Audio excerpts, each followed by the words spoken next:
through the lens, farm workers as essential workers through 2019 and COVID. This is the exhibition that we're primarily discussing today, and this is a virtual exhibition. It's available on your website, and you are Dr. Edward J. Velo, international and national photographer. This exhibition, all the photographs were edited by Charlie Allen. They were curated by myself, Denise Decolonized Lopez, and reviewed by Harriet Tubman Wright, MSMA. So I wanted to make sure to, talk about those people that had something to do with reviewing, making sure that this exhibition was ready for, the public consumption, because this is something that you created. With the photographs are from the during the COVID-19 pandemic. So, it sometimes the work takes a while for you to kind of review and just and find the best things. And I guess I should say too, let's go ahead and take a moment to introduce ourselves. So I'll go first. Oh my God. Well, well, We can't assume people know who we are. Um, yes. but my Well, name is Denise Decolonized Lopez. I am a radio broadcaster. I'm the co-founder of All Real Radio and the co-owner. Shout out to Zen and my co-owner Risky Cereal. And I'm also a poet. I'm a writer, and I'm an activist. And now I've been able to be a curator. I've been able to be a marketing agent, and I'm a brand consultant as well. So that's a little bit about me. Ed, go ahead and talk a little bit about yourself. my name is Ed Velo. I'm originally from the South. I currently make my home in the San Francisco Bay Area, California. And I'm married, have one son, and an adult son, I should say. And by way of experience, I'm a former college president, a former vice president, former dean of instruction, former division chair. I'm also a Fulbright Scholar, American Council on Education Fellow, and currently an author of more than 7 books, many of which are related to international education and cultural connections. One of my specialties is in program development and evaluation, leadership training and development. But my latest passion for the last 20 some years has been in photography. And the story behind that is that I really got into photography via my wife's giving me a Christmas present, which was a camera, the Minolta X370. I still have it. And from there, the things just sort of opened up. Really wasn't into photography a whole lot. I was just like what I would call snapping pictures, taking pictures. But then as I began to develop my interest and my passion for photography, I then started saying to myself, I am doing photography and I am photographing my environment. Because at the end of the day, what I started doing was looking with my eyes. Really? Yeah, looking with my eyes instead of just passing through my environment. And the more I started looking through, the more I started looking with my eyes, the more I started seeing things. So you might say, well, hey, look, you look with your eyes anyway. Well, that's true. But when you start looking and using your eyes from a photography point of view, you see things very differently. Couple that with I started walking with my eyes. So as I'm walking, I'm looking at everything. And even today, I shoot every day. Every day I shoot something. I don't post every day, but I shoot every day. So photography for me has become an extension of my life and who I am, but I do it at my own leisure. I am not chasing anything. I am not seeking money. Although I want to be paid for my photography. I want to be clear about that. But it's not what I am interested in when I'm doing photography. When I'm doing photography, I am in what I call a discovery mode. a discovery mode, a sharing mode. What do I mean when I say sharing mode? I'm sharing my time and my being in that time with other entities, flowers, animals, people, homes, structures, the sky, the sun, the moon, everything. I am interacting with and capturing my moment with them as I evolve as an individual. So photography is not just snapping pictures for me. It has now become a passion and a life commitment.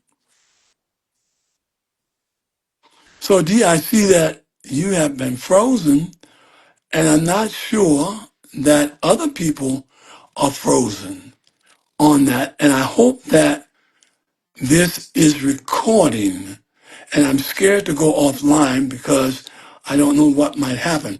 If any of you out there want to comment, I certainly will take your comments, and you can help guide me through this presentation because I can't see everything that's out there. But I wish, okay, good. I wave. Can you add me back? Yes, I can. By the way, by the way, we are experimenting with this technology. So I Yeah. invite all of you in. Come in, please. Call Yes. your friends, talk to your friends, tell your friends, he's here, there. Anyway, that's where we are today. And I'm so happy. I am so happy to be here with you, Denise, and with the people who have come on, because I know everyone that has touched that button to come on. So Yes. thank you Thank very you. much. So let's get into it. And I could hear you. I don't know why it kicked me out, but we'll keep it moving because as you're at the helm, like I said, then you're able to continue the conversation. And so I guess it's going to take you inviting me back in if I get kicked out for some reason. But I want to go ahead and the reason that we're using IG is because this is where you've garnered the most following. You also have a Facebook page where, we cross share information. And so in the future, we might, switch to that platform to use Zoom and all those good things. But we wanted to test this platform. And so we're at the mercy of the tech. I wanted to ask you first, first to introduce through the lens, again, farm workers is the universal workforce through 2019 and COVID. Um, this exhibition has been up for about a month. And just to intro it a little bit, we were talking about 2019 when the COVID pandemic altered the world and the world of work in the US and worldwide. And you talk about it in this way: it was paralyzing and influenced why work was divided from essential and non-essential workers. And we saw farm workers, nurses, doctors classified as essential workers, thus putting them in a position where they were more likely to be infected with COVID-19. As a matter of fact, you noted how the UC Berkeley School of Public Health talked about how California's agricultural workers contracted COVID-19 at nearly 3 times the rate of other residents in the state. And so they battled the COVID-19, wildfires, public health systems, struggled to keep up with the challenges of working in the field. And then we get into you coming into the picture and deciding to highlight them through an exhibition like this, through photographing them. So my first question is, what was the moment or experience that compelled you to begin documenting farm workers during the pandemic? Thank you. As I mentioned, we were in a period in 2019, where the world was paralyzed with respect to the workforce. And we were struggling as a nation as to who goes where, who does what, and in what context it's done. And I was struck by the fact that farm workers were caught up, like all workers, in this funnel of 2019. And I was moved by the farm workers for two reasons. One, I am from an agricultural community, in the bayous of Louisiana. My father was a sugarcane scrapper. I Mm, worked as a sugarcane scrapper at an early age of 12 until the age of 17. And so, in scrapping sugarcane and planting sugarcane, I am a product of the agricultural community. And I know what it means to get up at 5 o'clock in the morning, work all day, come home, settle in, just to get up the next day and do it all over again, and for not the best pay in the world. mm, My father, my father raised 12 children mm, through the sugarcane fields of Louisiana. I never forgot that experience. Fast forward, I became the seventh president of Hartnell Community College in Salinas, California, the salad bowl of the world.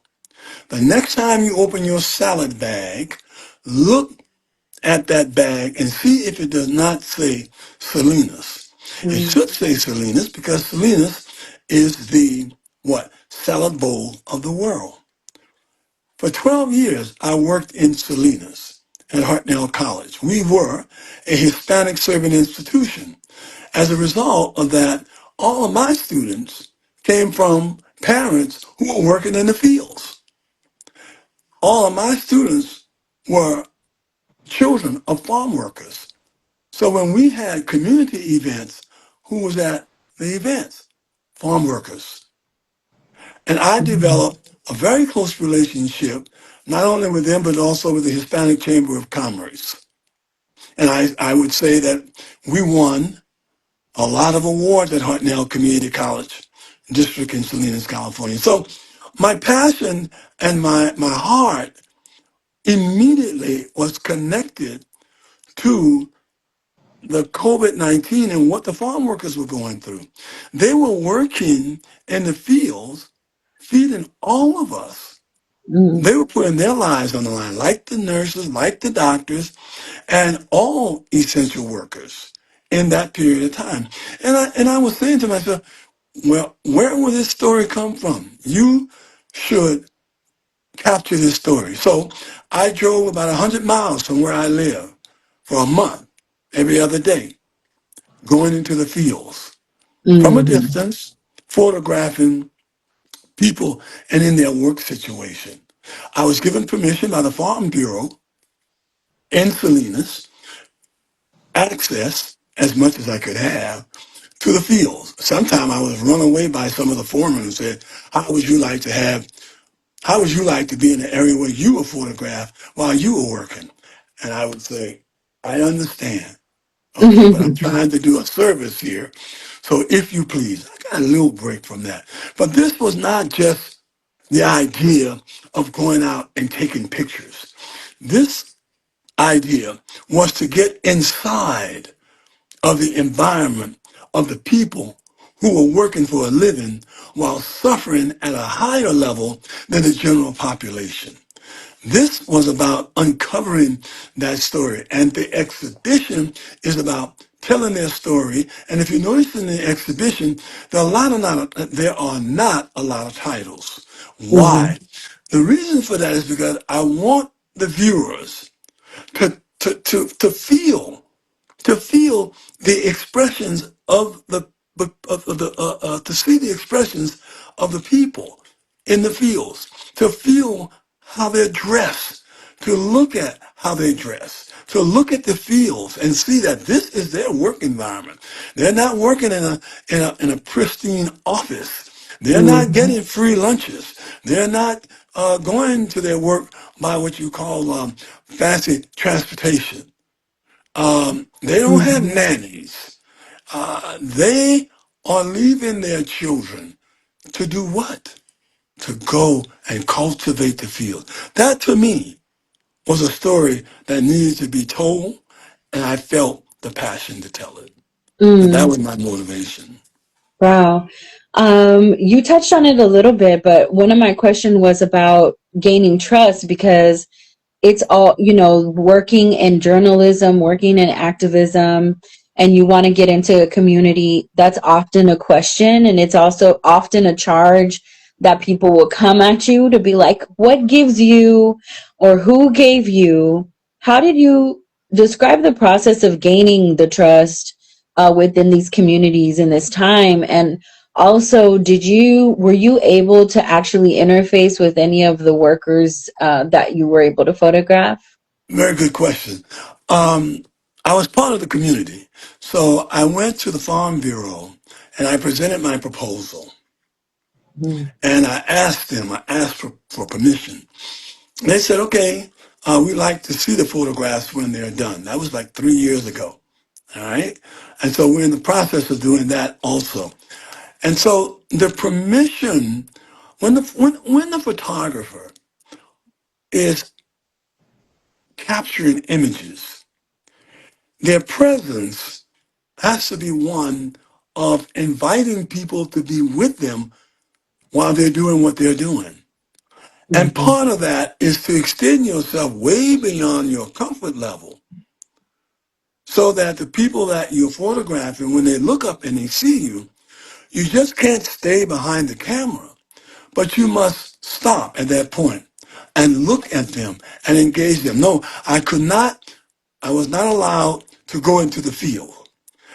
The mm. way I did it, I'd park on the side of the road in my car, and then I would get on top of my car with my tripod Oh, and wow. spend hours on top trying to balance the tripod and myself on top of the car.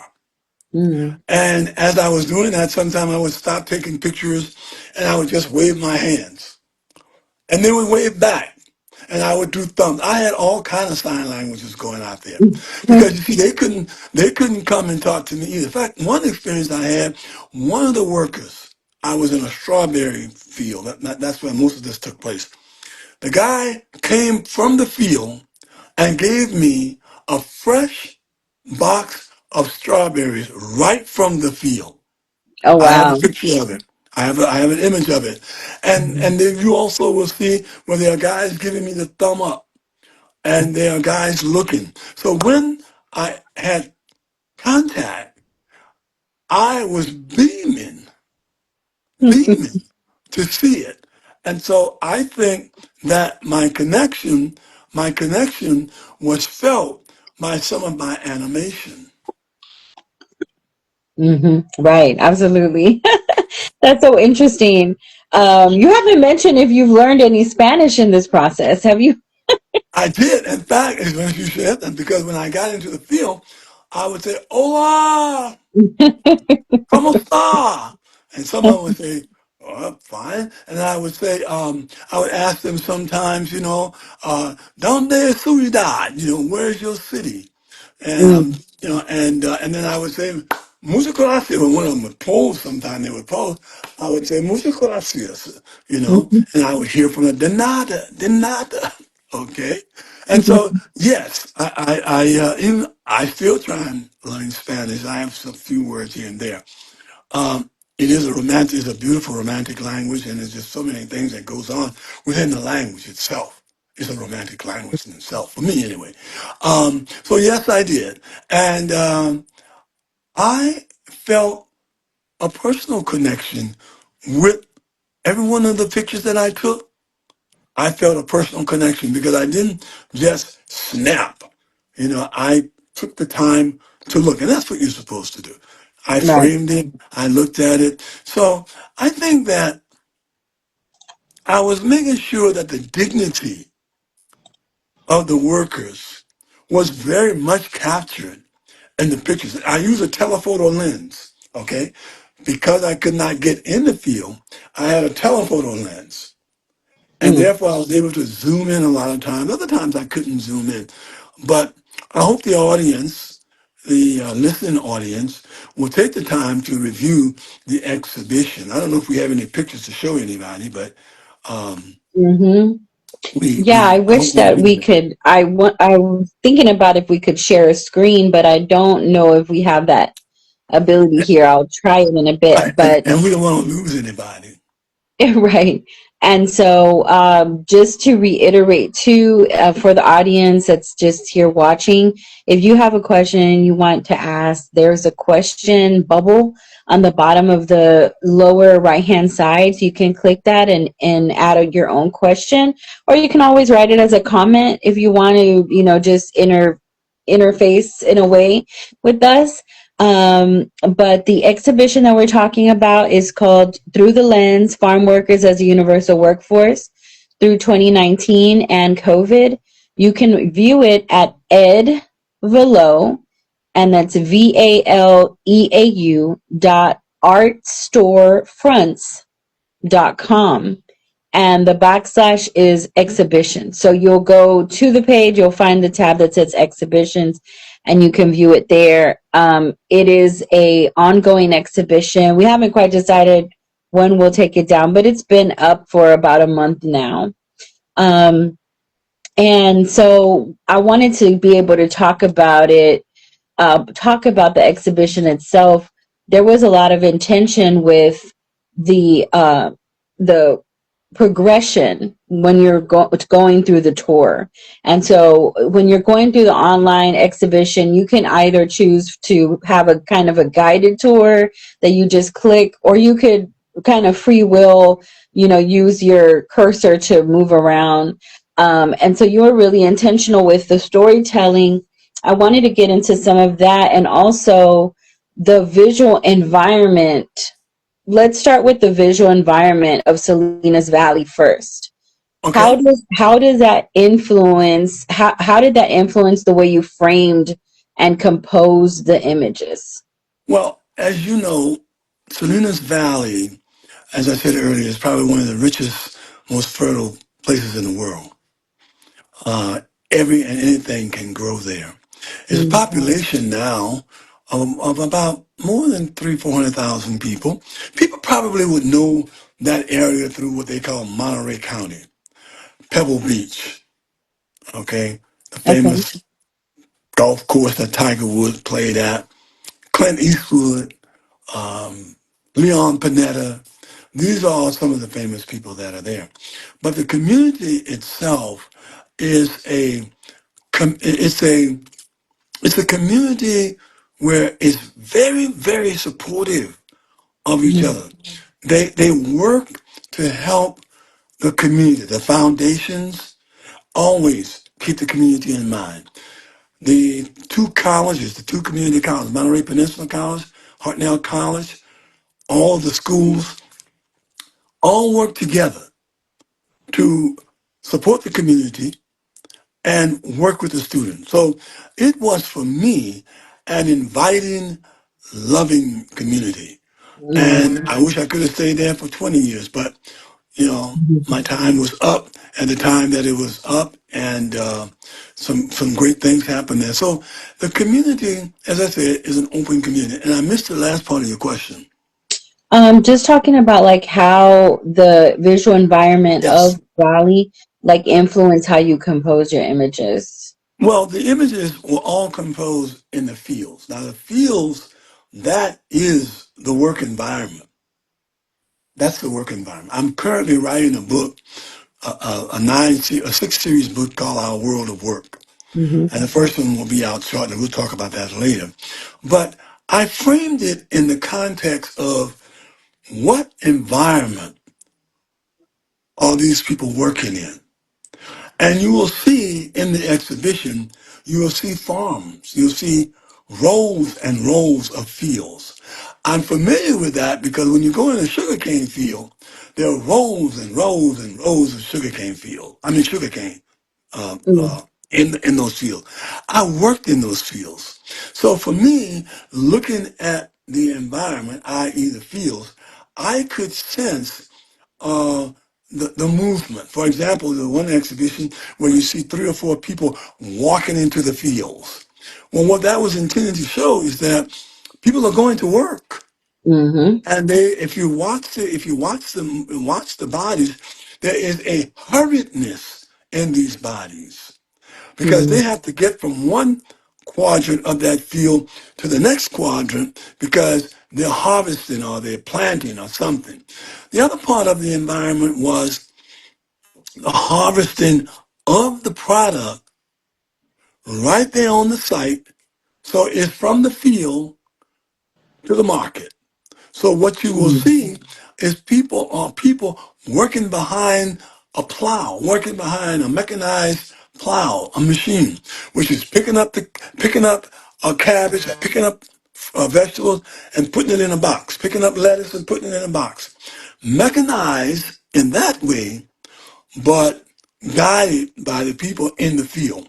I thought it was very important to show that motion, that connection between man, machine, and what? Food. Mm. Because they are processing, and this I want to go back to this to understand. These people are processing the food that we're eating in 2019, 20, and beyond. Again, when you look at their work environment, whereby the work environment might look very, very pleasant, that work environment contains fertilizers, Right.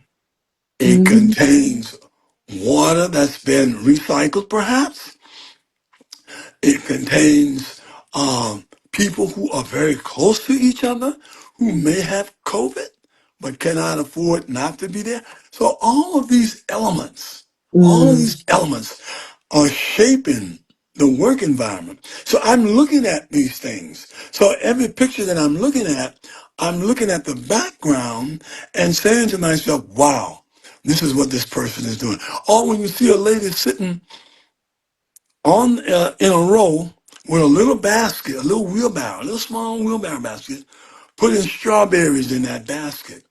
Mm-hmm. Okay, she's sitting down and moving into each row on her knees Mm. to get from a row that looks like a half mile long.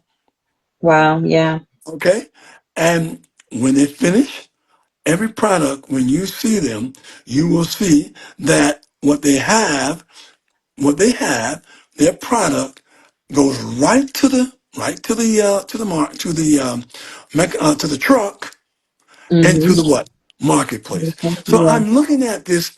You can see the movement. You can see how people are working together. You can see the connection. You can see how they're helping each other.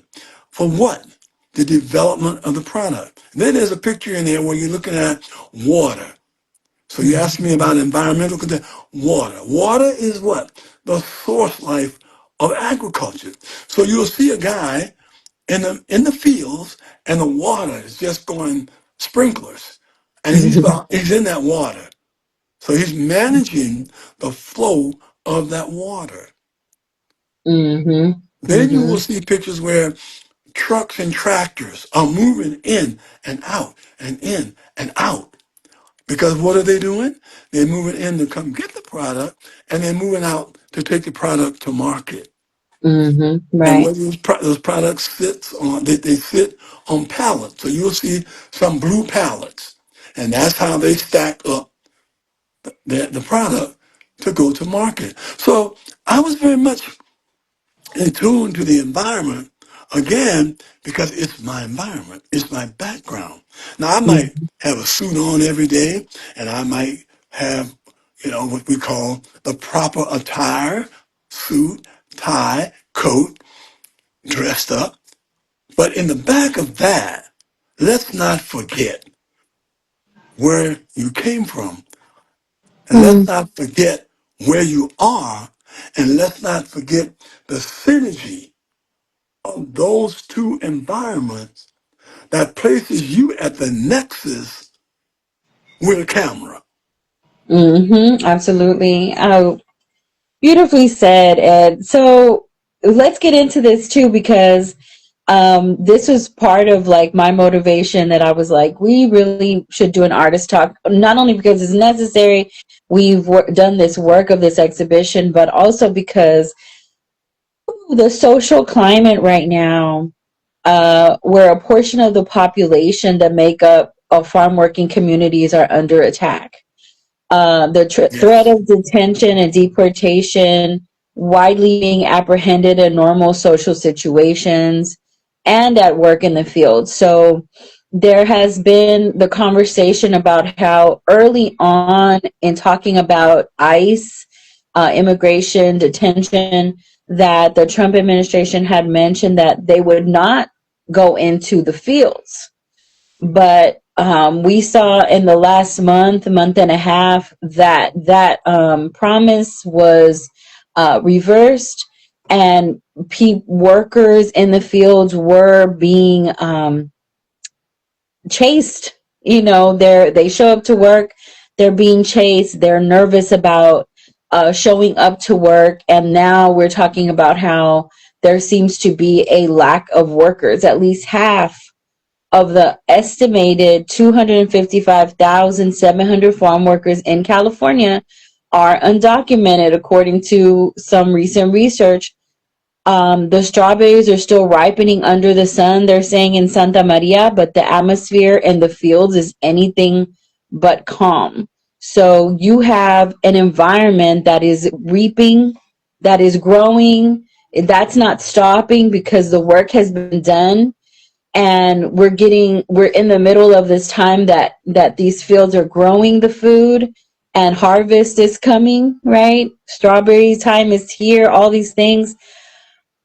What do I don't even know exactly how to frame a question, but knowing that community and then seeing the things that are happening, I guess just a commentary on those things. Well, thank you. Look, in the context of political discourse, it is important for us to understand that people have a right to have an opportunity to work.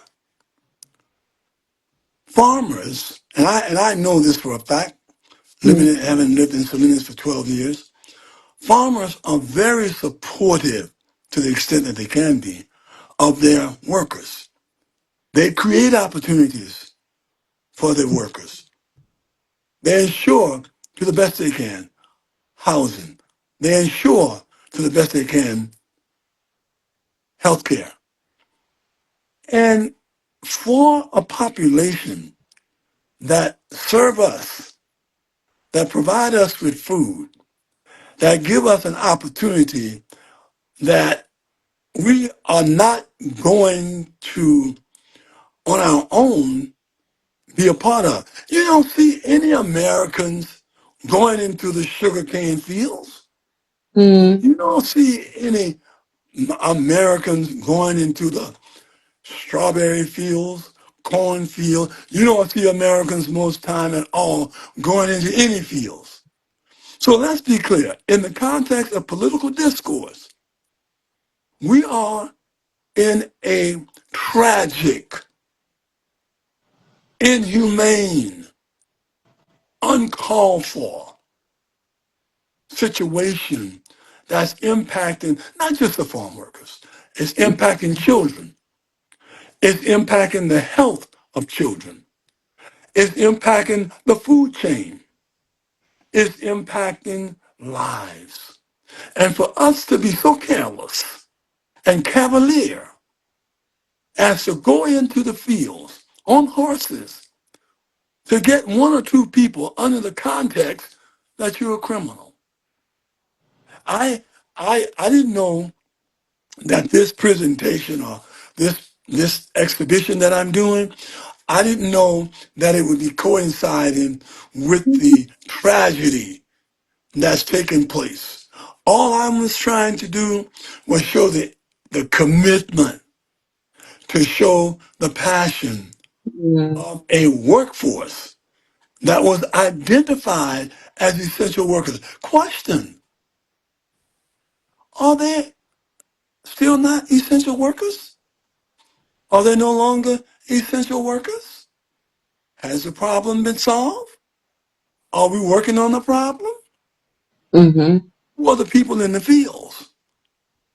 And I can tell you, the farmers are very, very, very upset. So much so that if you notice, there's been a change in behavior relative to how farm workers are being treated. Okay, maybe, but when you, I have a colleague of mine.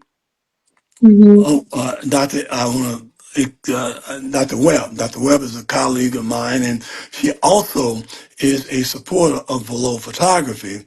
And I very much appreciate, and I see that another good friend, Tatum Spain, is on the line.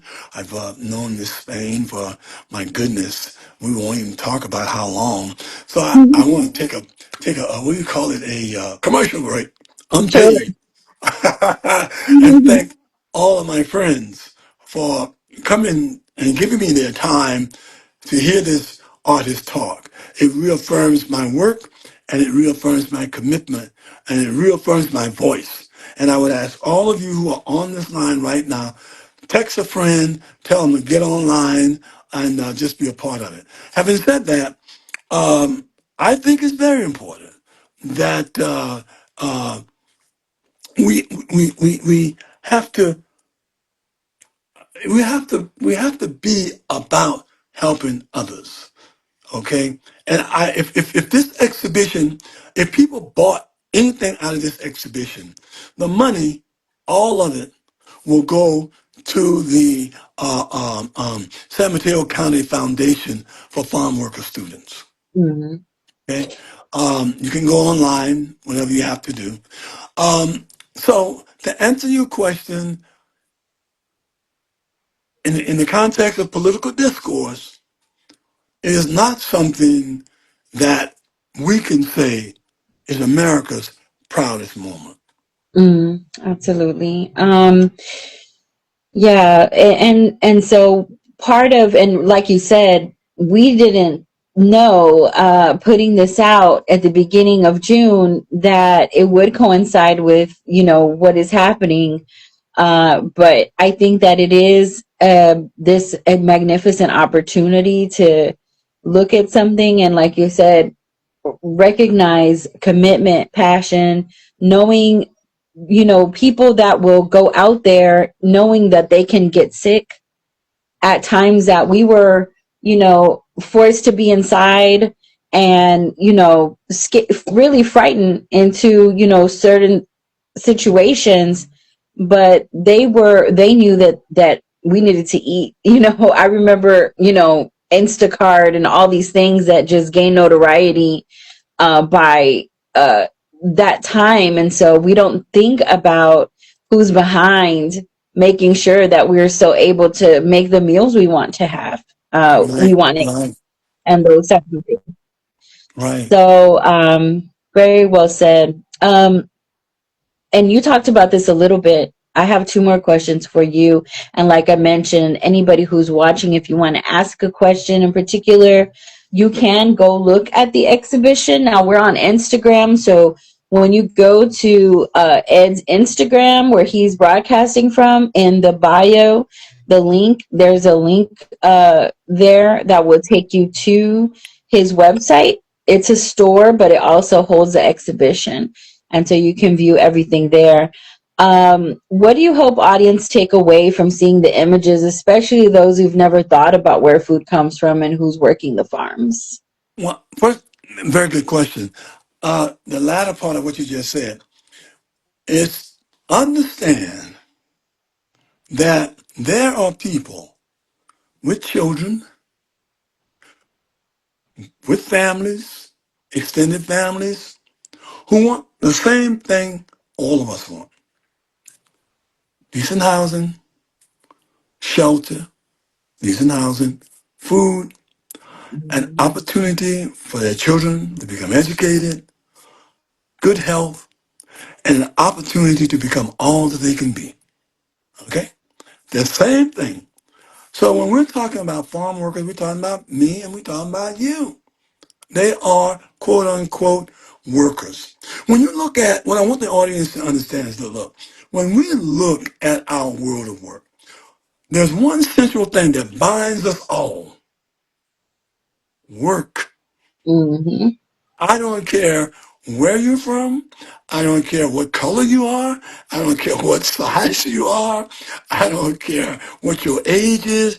The one common thing that binds the world is work. And Mhm. why do we work? Because of same thing, common things. Food, shelter, a decent living standard, medical care, education, and hope for a decent standard of living.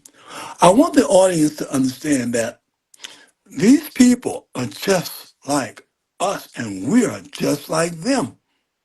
I Mhm. want the audience to understand that my work environment may be in a 5-story, 10-story, 12-story building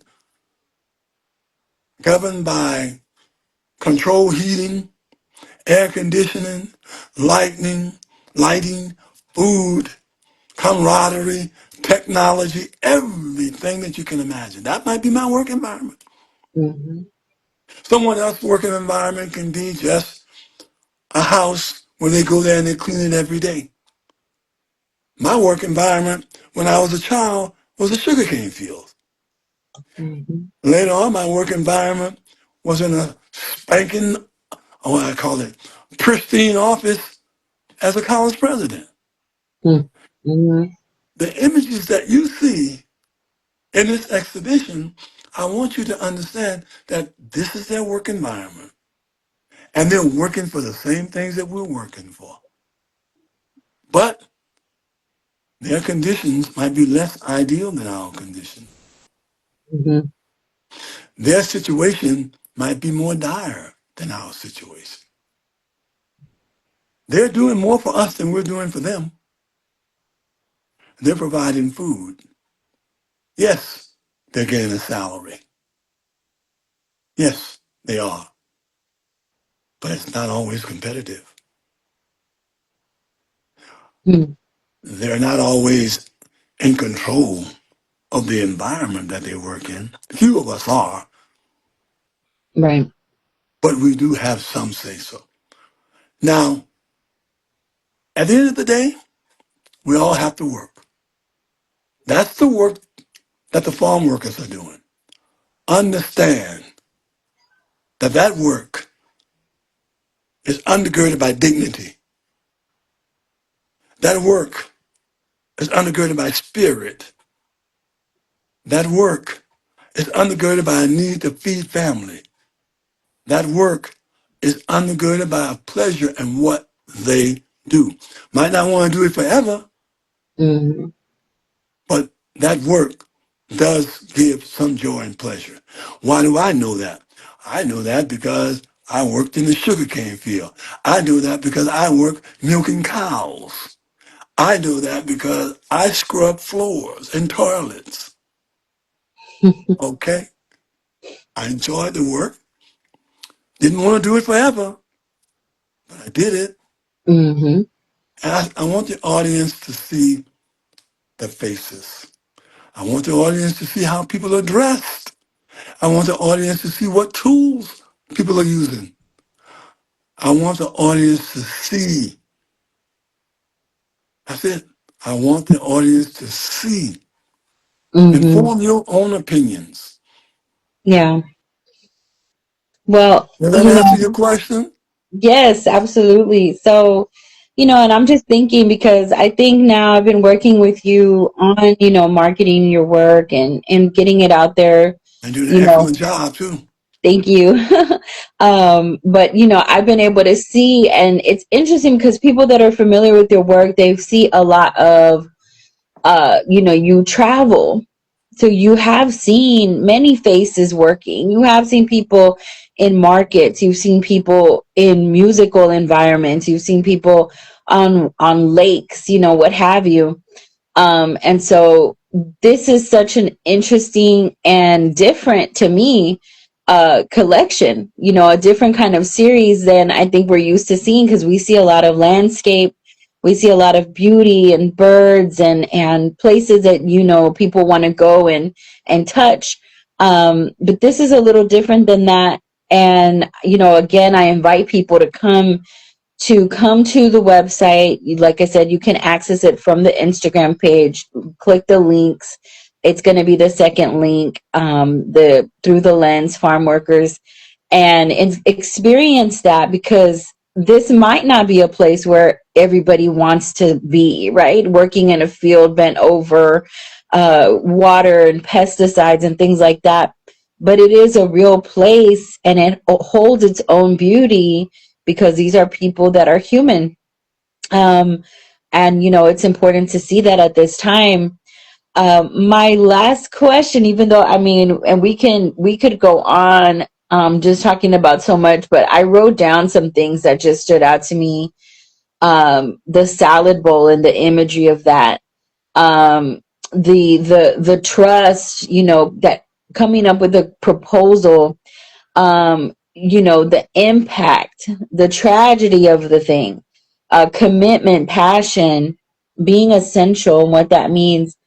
So my last question is, in documenting really dignity under duress at the time that it was happening, what Yes. did you learn, perhaps about resilience, labor, and your own work as a photographer?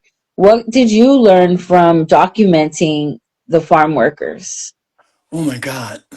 Um, I think for me, I dev- I developed a newfound kind of purpose for doing photography. Mhm. That was essential. I had to really get outside of myself to be intense and focused enough just to do that. You mentioned that I've traveled. Yes, I've traveled to more than 72 countries. And you mentioned the fact that I am writing a book. I'm writing a 7-series book. I like to think of it as cultural connections through work. Mhm. And we will be looking at Africa. We'll be looking at Europe.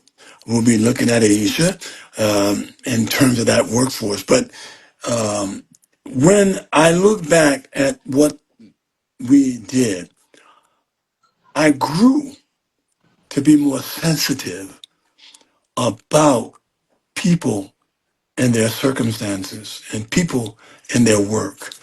Uh, I think I grew and developed that another passion for resilience and commitment because I'm saying to myself, a photographer is not an easy thing to get up and go somewhere. And it's not an easy thing to try and sell your photography because photography now, everybody can go out, create a picture, slap it on their wall, and that's it. Mhm. Okay. So why do it?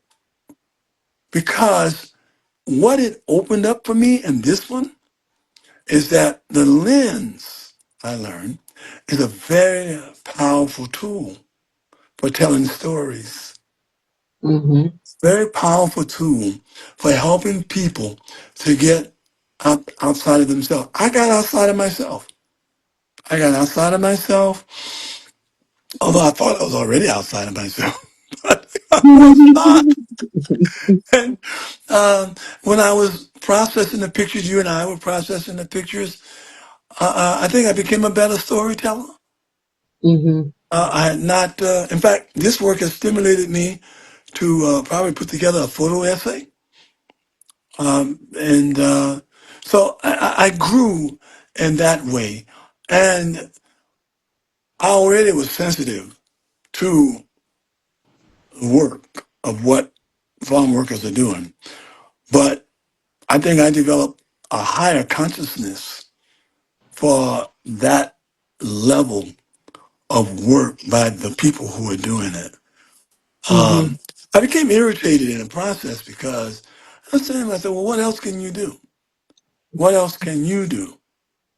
And the only thing I could do was capture the moment and share it with others with the hope that it would spread and raise other people's consciousness about farm workers as essential workers during the Mhm. COVID-19.